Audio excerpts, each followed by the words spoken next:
앞뒤 계신 분 서로 인사하십니다. 잘 오셨습니다. 반갑습니다.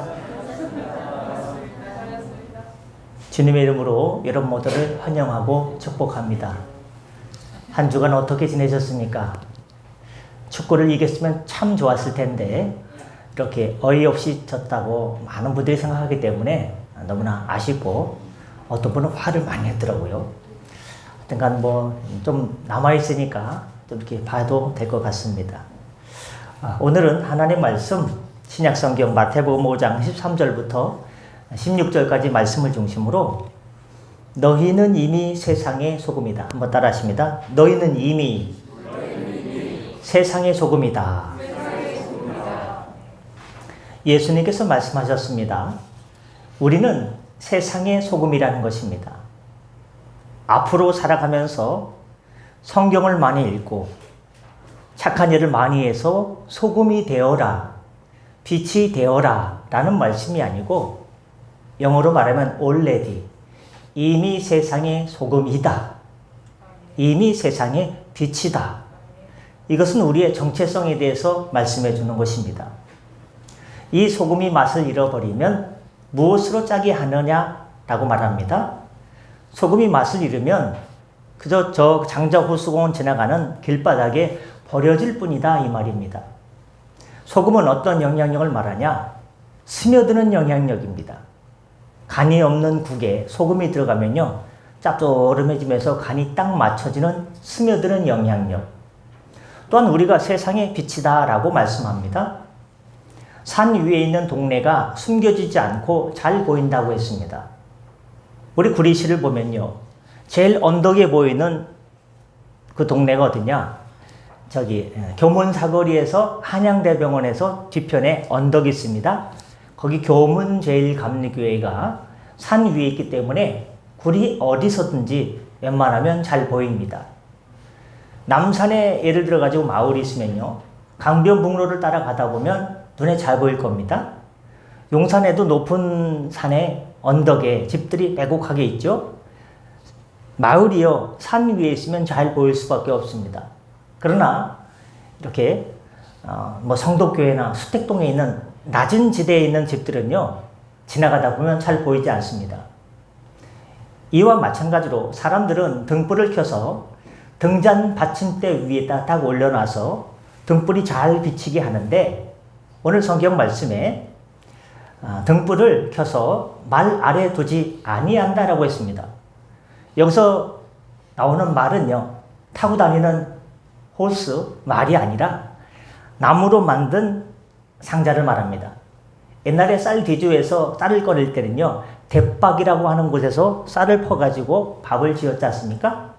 이 나무로 만든 그릇, 나무 네모난 직사각형의 상자보다 더 크게 돼 있어서 9리터 용량이 들어가는 나무 상자를 말이라고 합니다.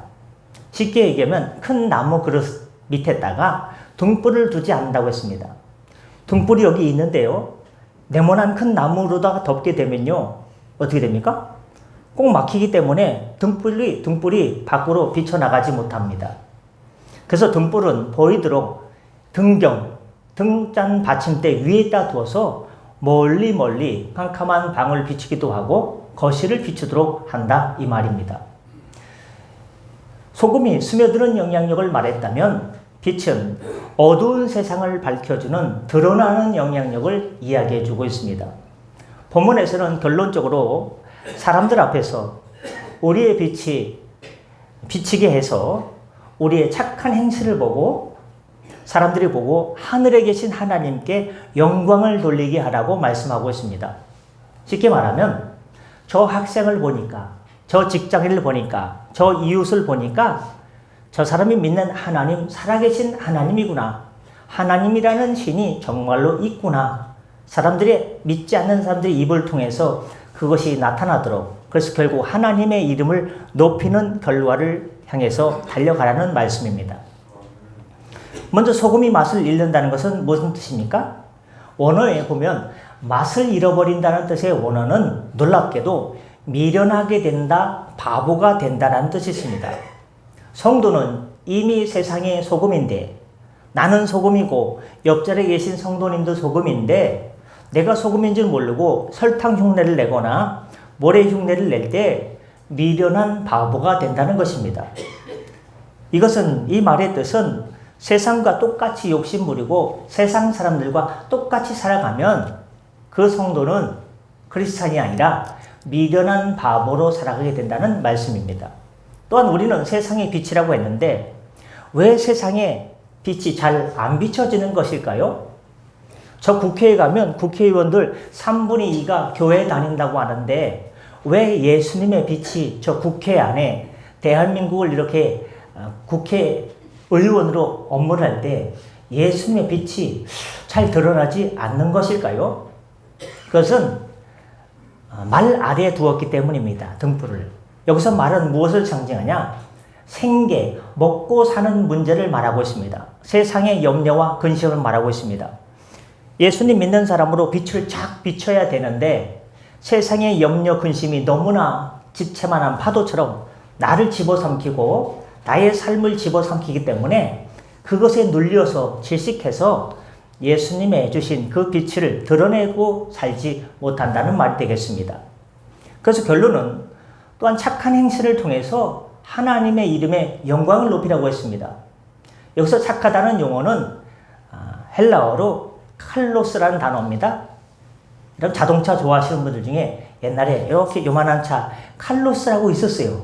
기억나십니까? 인기가 없었다는 얘기죠. 칼로스라는 자동차가 진짜 있었어요. 제가 만든 게 아니고요. 칼로스라는 단어는요, 좋다, 착하다, 아름답다, 매력적이다 뜻입니다. 이 자동차, 기아 자동차의 칼로스를 타면 매력적인 삶을 산다, 아름다운 자동차와 함께 삶을 살아보지 않겠습니까? 라는 차원에서 칼로스라는 단어를 가지고 온 것입니다. 보기만 해도 아름다움, so beautiful. 우리의 착한 행실을 통해서 바로 하나님의 아름다운 은혜가 세상 사람들에게 흘러가게 하라. 인류 구원을 향한 십자가 사랑, 하나님의 아가페의 사랑이 많은 믿지 않는 이들에게, 불신자들에게 아름답게 흘러가는 역할을 너희가 해라. 너희를 통해서 하나님의 이름이 드러나고 너희의 착한 행실을 통해서 아름다운 것이 흘러가게 하라는 뜻이 되겠습니다. 그렇다면 두 가지로 나눠보는데요. 성경에서 소금으로 살아간 사람이 누가 있을까? 여기서 우리는요, 진리를 캐치하고자 합니다. 첫 번째는 요셉입니다. 요셉은 소금이 되어서 소금처럼 살았습니다. 보디발 장군의 집에 노예로 팔려갔습니다. 또 애굽 전체로 국무총리가 돼서 먹고 살 것이 없어서 다 굶어 죽게 생겼을 때에 소금처럼 절여져서 보디발 장군의 집이 점점 융성하게 되고 굶어 죽을 애굽 나라를 살리게 되고 주변 나라들에게 또 좋은 풍성한 돈을 받고 곡식을 팔아가지고 죽어가는 다른 나라들을 살려내는 소금과 같은, 마치 김장할 때 소금으로 배추 절이듯이 없어서는 안 될 귀중한 소금의 역할을 감당했습니다. 여러분, 요셉이 처한 환경을 한번 생각해 보십시오. 넉넉하지 않습니다. 형들이 시기해서 구덩이에 빠뜨렸습니다. 죽이지 말자, 돈 받고 팔자, 노예로 팔아버렸습니다. 남의 집 종살이를 하고 그 부인이 이렇게 요셉이 잘생겼으니까 어떻게 해보려고 하다가 안 하니까 누명을 뒤집어 씌워서 감옥까지 가게 됐습니다. 하지만 모든 곳에서 요셉은요, 소금처럼 녹아들었습니다. 소금처럼 녹아지고 소금처럼 절여져서 자기가 맡은 그 자리에서 성실히 자기가 할 일을 감당했습니다. 감옥에서는요, 간수장이 신뢰할 정도로 성실하게 다른 사람들을 잘 돌보는 거예요. 소망 없는 이들에게 소망의 빛을 주었습니다. 만약 요셉이 애굽의 국무총리가 되어서 세상의 방식대로 자신들을 구덩이에 빠뜨리고 자신을 노예로 팔아버린 형들에게 복수했다면 세상과 똑같은 모래, 세상과 똑같은 미련한 바보가 되어서 소금의 맛을 잃어버렸을 것이 분명합니다. 하지만 요셉은 두려워 떨고 있는 형들을 향해서 창세기 45장 5절에 보니까 당신들이 나를 이곳에 팔았다고 해서 근심하지 마세요. 저 형님들 안 죽여요. 하나님의 생명을 구원하시려고 나를 당신들보다 형님들보다 먼저 이곳에 보냈을 뿐입니다. 라며 피비린내 나는 증오의 가문을 소금으로 절여서 그 소금 가운데 미움과 증오와 시기와 질투에 악취나는 그 역겨운 냄새를요, 소금으로 절여서요, 자, 냄새를 탈취해버렸어요. 소금으로 짠맛 나면서 썩지 않게 냄새를 다 제거하는 역할을 감당했습니다. 요셉은 보디발 장군의 집에서 나를 녹여 그 집을 부욕해 했고, 감옥에서 이제 나는 끝인가 보다, 감옥살이 했으니까 우리 집은 망했다 라고 하는 사람들에게 출소 후 살아갈 소망을 주었고, 굶어 죽을 가족들과 애굽의 주변국을 소금처럼 녹여줘서 모두를 살맛나게 하고 살리는 역할을, 소금의 역할을 잘 감당했습니다. 그러므로 저는 옛날에 소금이 되어라 하면요, 내가 소금으로 살기 위해서, 빛으로 살기 위해서 성경을 10번 읽으면 빛과 같이 되겠지, 소금과 같이 되겠지, 성경을 많이 읽어보기도 하고요, 많은 어려운 사람들에게 구제도 많이 해보고요, 내 손이 필요한 곳에 많은 내 행함으로 열심히 해보려고 했어요. 내가 소금이 돼보려고 하니까 소금이 안 돼요. 내가 빛이 돼보려고 했더니 안 돼요. 근데 주님은요, 너 여기 바보처럼 하냐? 너 이미 소금인데? 너 이미 빛인데? 아직도 못 깨달았냐? 지금 깨닫는 거예요. 그럼 소금처럼 산 사람 또 누가 있을까? 느헤미야라는 선지자가 있습니다. 느헤미야는 무너진 조국을 바라보면서 눈물로 녹아버린 소금과 같은 방부제 역할을 감당했습니다. 여러분, 라면을 사거나 어떤 과자를 사면요, 거기에 방부제가 있지 않습니까? 거기에 뭐라고 써 있습니까? 먹지 마시오. 당시 예루살렘 성벽은 무너졌고 허물어졌고 성벽들은요, 불에 탄 지 오래됐습니다. 남아있는 백성들은 능욕을 당했습니다. 동생 하나냐가 찾아와서 형님, 조국이 그래 되었어요. 그야말로 모든 것이 무너진 조국의 현실을 듣고 느헤미야는요, 어떻습니까? 처참한 조국의 소식을 듣고 모른 채 할 수 없었습니다. 몇 날 며칠을 가슴을 치면서 가슴 아파했는지 몰라요? 느헤미야는 당시 무슨 일을 하고 있었냐? 페르시아 제국의 술 맡은 고위직 관원장이었습니다. 그는 그 말을 듣고 수일 동안 슬퍼하며 하늘의 하나님 앞에 금식하며 밥도 먹지 않고 기도했어요. 그리고 페르시아 왕한테 나갑니다. 무슨 일이냐? 저희 조국이 불에 타고 성벽이 무너졌다고 했는데 백성들은 도탄에 빠지고 노예로 팔려가서 종살이 한다고 하는데 제가 가만히 있을 수가 없네요. 임금님, 저희 나라에 좀 다녀오게 해주세요. 무너진 성벽을 재건하고 올 테니까, 제가 도망가지 않고 올 테니까 저 좀 믿고 저 좀 보내주세요 하고 이야기했습니다. 그랬더니 신뢰를 받고 있었기 때문에 그래라고 허락받았습니다. 드디어 조국 예루살렘에 도착했습니다. 여러분, 소금이요, 상처에 닿으면 어떻습니까? 따갑습니다. 제가 지나가다가 이러고 긁혀가지고 여기가 막 껍데기가 살짝 그러는데 소금 갖다 대면요, 정신이 바짝 하고 얼마나 따가울게요. 예루살렘에 도착해서 보니까 기득권층이 안 그래도 먹고 살기 힘든데 가난한 사람들의 고혈을 피를 빨아먹는 착취하는 부패를 보게 됐습니다. 그래서 마치 그들에게 소금을 뿌리듯이 그들의 화인 맞은 양심, 묻어진 양심 가운데 소금 뿌리듯이 그러면 안 된다라고 꾸짖었습니다. 그리고 자기는 총리로서 봉급을 받지 않았습니다. 난 소금처럼 절여지고 이 나라를 살려야 되는데 이 집도 없는 사람들 앞에 가서 내가 무슨 고액의 연봉을 받냐 하면서 봉급도 받지 않고 녹아졌습니다. 모두가 당연히 여겨졌던 영적 부패와 무기력의 현장에 소금을 뿌렸습니다. 그들이 양심의 찔림을 받았습니다. 그리고 느헤미야라는 소금이 던져지자 단 52일 만에 성벽이 재건되고 공동체가, 부패하고 썩은 진동내 나는 공동체가 정결하게 다시금 살아났습니다. 할렐루야. 안락한 페르시아 왕궁을 떠나서 무너진 공동체의 아픔 속으로 들어가 눈물로 소금처럼 절여지자 바로 조국이 재건되는 역사를 겪었습니다. 우리도 영적인 느헤미야가 되시길 바랍니다. 옆에 계신 분 인사합니다. 영적인 느헤미야가 됩시다. 소금으로 절여져서 나라 민족을 살리고 부패한 공동체를 다시금 살려내자 이 말입니다. 그렇다면 너희는 이미 세상의 소금이다. 그러다가 이번에 너희는 이미 세상의 빛이다라고 했는데 어떻게 빛으로 살아가냐 이 말입니다. 성경에는 빛으로 살아가는 사람을 통해서 우리가 조명을 받을 수가 있어요. 첫 번째 사람은 롯이에요. 롯의 별명은요, 이방 땅의 밤하늘을 비친 여인이었습니다. 롯기서는 흉년과 죽음, 그리고 사사시대라는 영적인 암흑기, 캄캄한 암흑기에 있던 시대입니다. 시어머니 나오미는 흉년을 피해서 남편과 함께 이방 땅, 모압 땅으로 이사를 갔습니다. 이민을 간 거예요.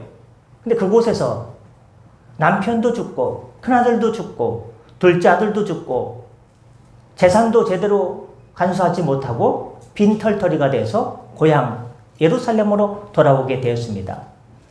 그래서 며느리들한테 너네들 고향 모압 땅으로 가버려라.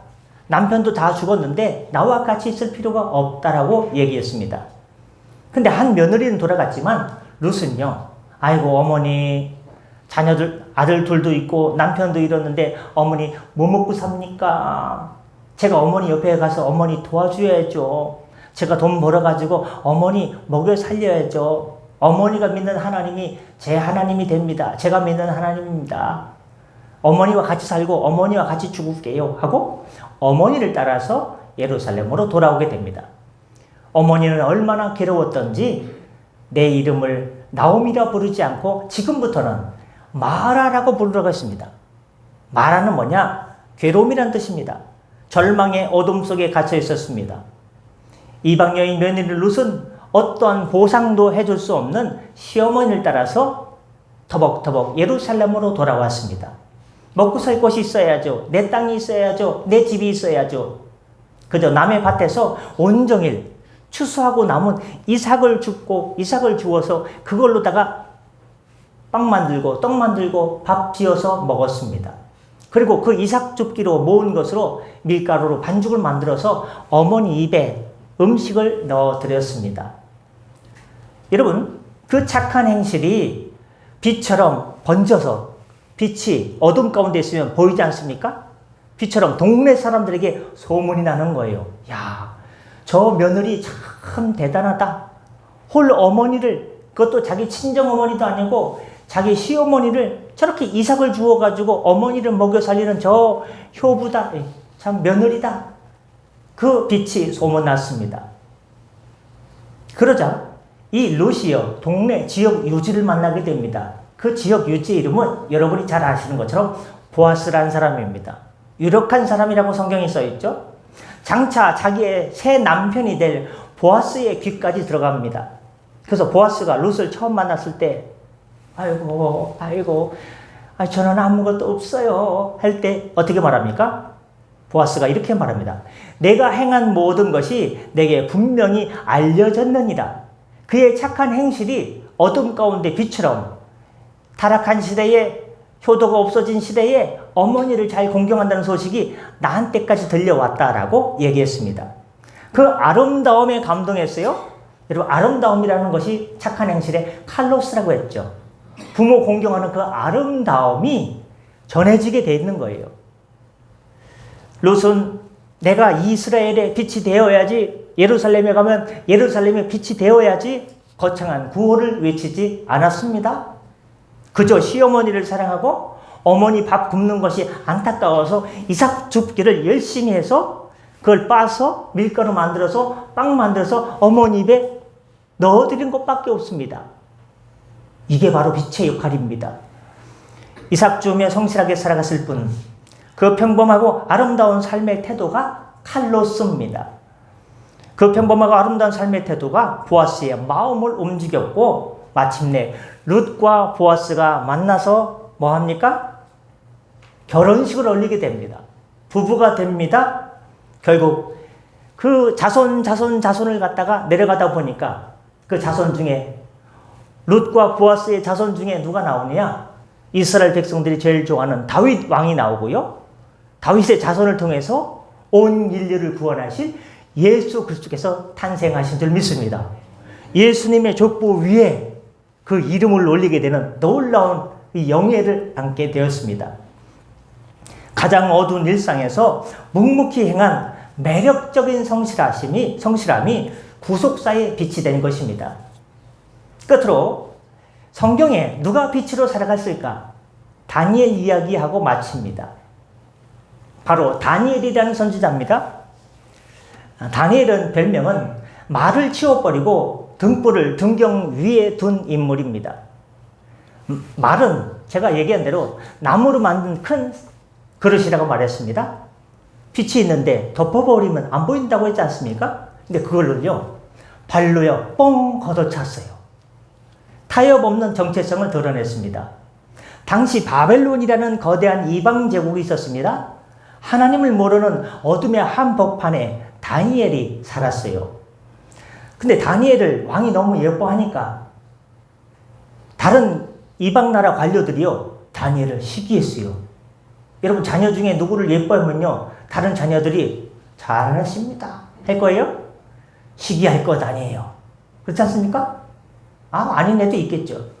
다니엘을 너무 예뻐하니까요, 관료들이 미워했어요. 다니엘을 죽이기로 결정했습니다.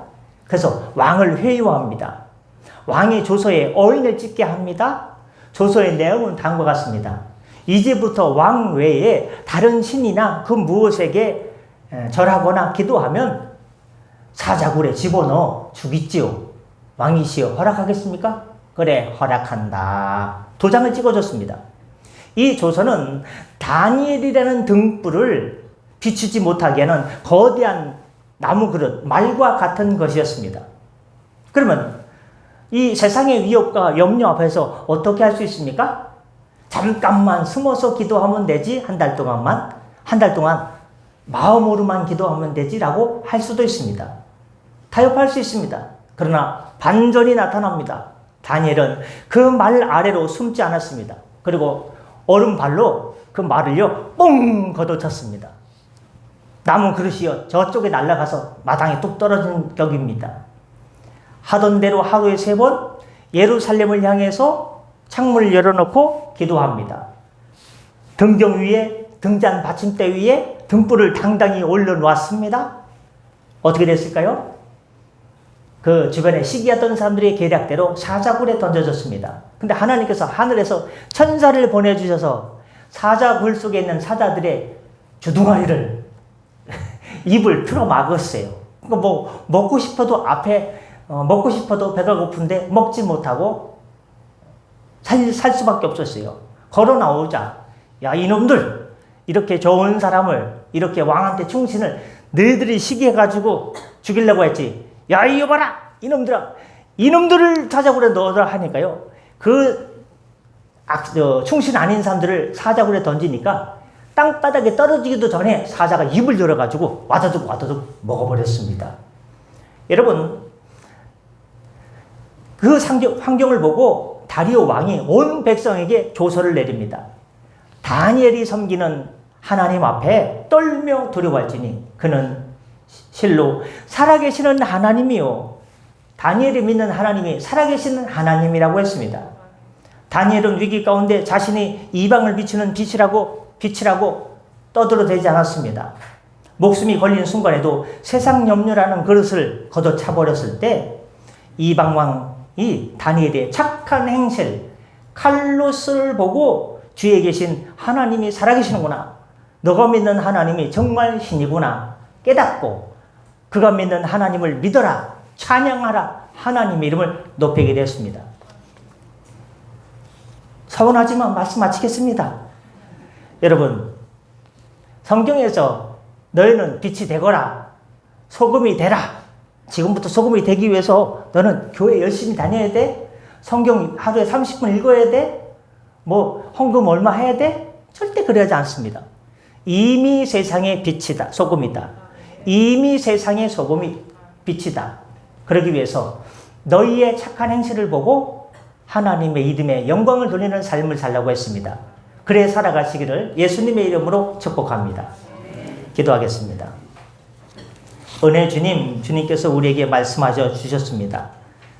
우리는 이미 세상의 소금이고 이미 세상의 빛이라고 했습니다.